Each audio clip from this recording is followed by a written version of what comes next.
do not get divorces in this family. We just suffer through it. I hope there's no resentment now that I'm in charge. Why would there be? Well, because, you used to be in charge. You got some ID? Oh, let me guess, you probably left it in the other Tarzan outfit, right? I know they call it Minute Maiden, but it sure seems like Shaniqua to me. I had another girl in Louisiana. His wife ain't never know. Don't you know that I'm a black man in a crossover film? Sorry, sister, but you're barking up the wrong tree. We'd like to salute all the men playing the Super Bowl with our special Super Bowl snap. 2 snaps and your back feels low. Some people spend their entire lives striving to become icons. But David? He was born with the legend status already in his DNA. David's contributions to the entertainment industry is undeniable. But what really sets him apart is his relentless fight for racial justice, a cause he's championed since his youth. While others hide behind their phone screens, David prefers to tackle these issues with a bit of comedic flair. President Obama is acting very beige, and I voted for a black president. That's all I'm saying. Because I voted for a black president. I'm talking about Mike Tyson black, Suge Knight black, Wesley Snipes before he taxes black. I want a black president that instills fear. I want a president that is so black when he walks across the street, I lock my doors. You know what I'm saying? Born in Detroit, Michigan, to Aretas Ruth, a dedicated school teacher, and William Henry Grier, a renowned psychiatrist and writer, Grier grew up in a family of creatives. His parents also played an active role in political affairs, so David found himself marching alongside none other than Dr. Martin Luther King Jr. Yup, you heard that right. While other kids were tossing footballs, David was part of history.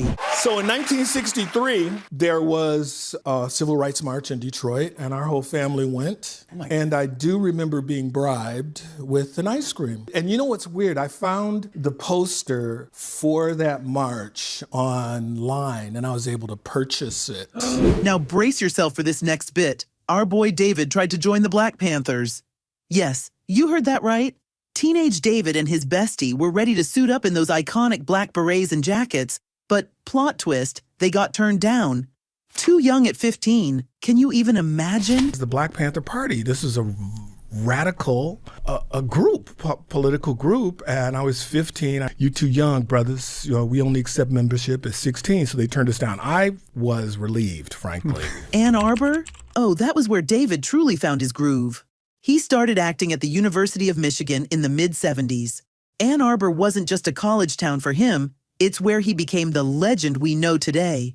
Grier started out serious, like real serious. He made his Broadway debut in the first, 1981, playing Jackie Robinson, which got him a Tony nomination right out the gate. Then, in 1984, he landed a major role in A Soldier's Story. Now speak, sir.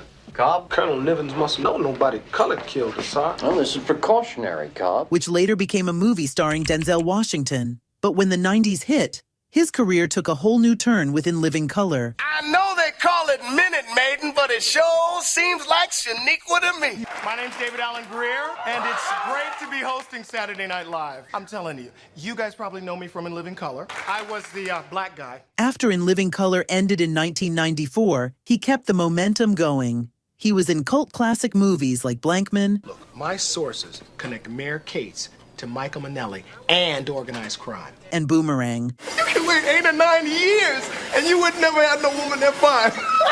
Where he played the nerdy best friend to Eddie Murphy. And let's not forget Jumanji. You got some ID? Oh, let me guess, you probably left it in the other Tarzan outfit, right? Where he played Carl Bentley, the cop who just couldn't catch a break. Even though he was known for comedy, Grier never abandoned theater. In 2020, he won a Tony Award for his role in A Soldier's Play. I'm going outside to wait for you, Geechee. And when you come out, I'm gonna whoop your black southern ass. Thank you, guys.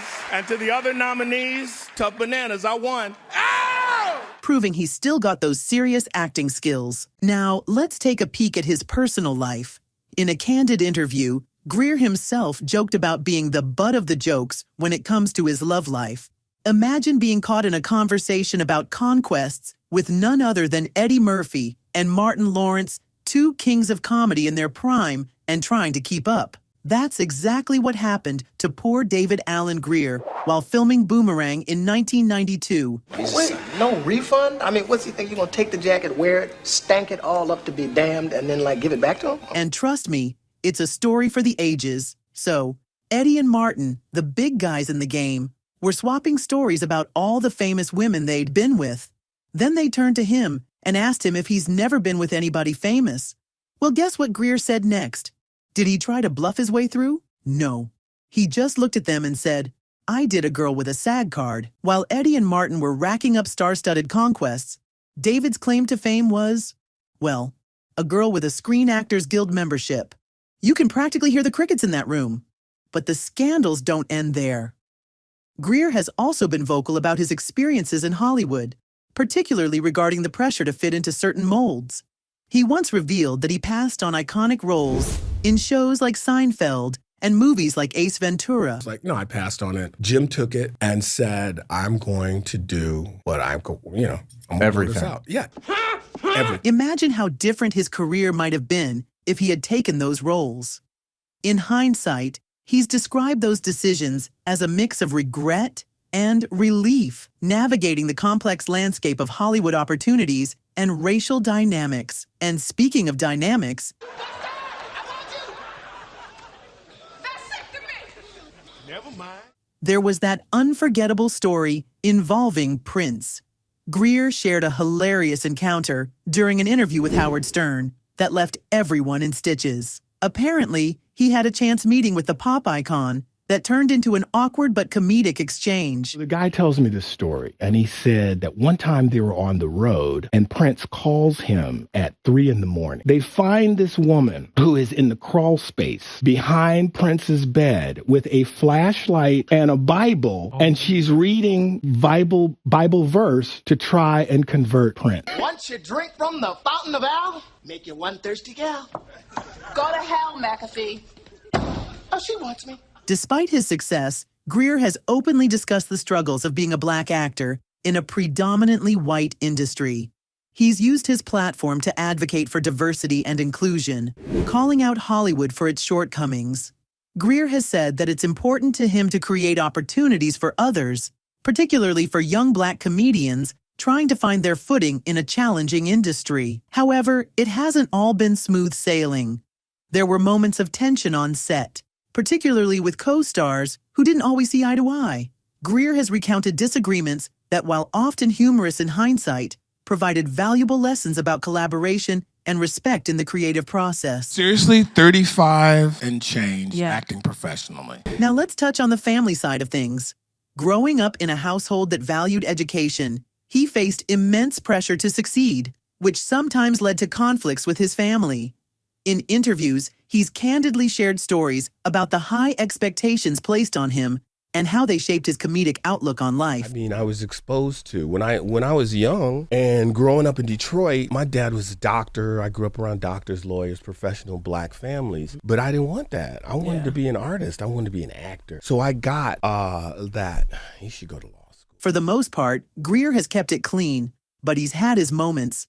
His divorce from Christine Y. Kim in 2010 got messy, especially with the custody battle over their daughter. They eventually settled it, but it wasn't pretty. I am at a point in my life and my career, I don't have to work as much. I can choose what I want to do. So that frees me up to do what I want, not what I need. I mean, I've had 2 divorces, 2 marriages, 2 divorces. There's a period where I did a lot of shit that, keep the lights on and we struggle through. But this is sweet shit right here. This is a sweet spot. I didn't know it would be like this much fun. But I think I said earlier, I finally figured out I know what I'm doing. Like, I've had friends gained greater stardom than I did years ago. Mm-hmm. And more than one has sat in a room with me and said, the imposter syndrome. That's what they held. I hope they don't find out that I don't know what the doing. And I would bear witness to that. That wasn't my experience. Grier has 2 children, and while he's been a devoted father, he's also faced challenges in balancing his career with family life. He's talked about the difficulties of being a father while working in an industry that demands so much time and energy. But through it all, he's remained committed to his family, often sharing humorous anecdotes about parenting that resonate with many. Tragedy is an inevitable part of life, and Grier hasn't been immune to it. He lost his father a few years ago, a moment that deeply affected him. In interviews, he has expressed how the loss made him reflect on his own life choices and the importance of family. His father's influence on his career and values remains a guiding force in his life, reminding him to keep things in perspective amid the chaos of Hollywood.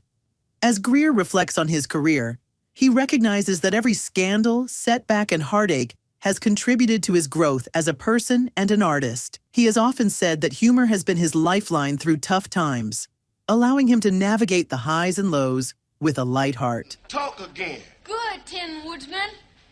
Look here, oil me some more, Dorothy. So what about David Alan Grier's net worth? As of 2024, estimates suggest it sits around $4 million. Not too shabby for a comedian who started out in sketch comedy. More importantly, Grier will be remembered for his groundbreaking contributions to comedy. What, you in the car with Rodney King? Oh, man, freeze, nigga. That's what it said. That's what it said, dog. That's what it said. Breaking down barriers for Black entertainers, and for his remarkable ability to connect with audiences through laughter. Hey, Artisan, where's the fire, son? Mr. McAfee, I got a stain on my father's tux. And quite a nice little outfit it is, my boy. I didn't want that. I'm gonna fight back. That's right. So that's always the way it is. The next generation, they don't want to wait. They don't want to wait. John Lewis was the radical young voice in the movement, and he was the one advocating, we gotta yell louder. Mm-hmm. We have to fight harder. I'm tired of marching and praying. So there's always that friction. So a lot of that, it all leads up to that final speech where it to me, it really hits home. I just want to live in a society, and you're not trying to kill me. I deserve to be here, be in this present. Today, Grier continues to work on various projects, including television shows and stand-up comedy. I didn't really plan on being a stand-up comedian, but when I got on In Living Color, I remember my agents called me in. There were like 12 universities have called to book you. And I said, well, I'm not a stand-up comedian. And then I talked to Damon Wayans. I was like, and because I really had an elitist attitude. I went to Yale Drama School. I don't tell your dirty, is it dick jokes? I don't do that. And he said, yeah, but man, I got paid almost $50,000. I was like, what? For a weekend? Bro, literally smash cut. 2 months. His ability to adapt to changing times in the entertainment industry is a testament to his resilience and creativity.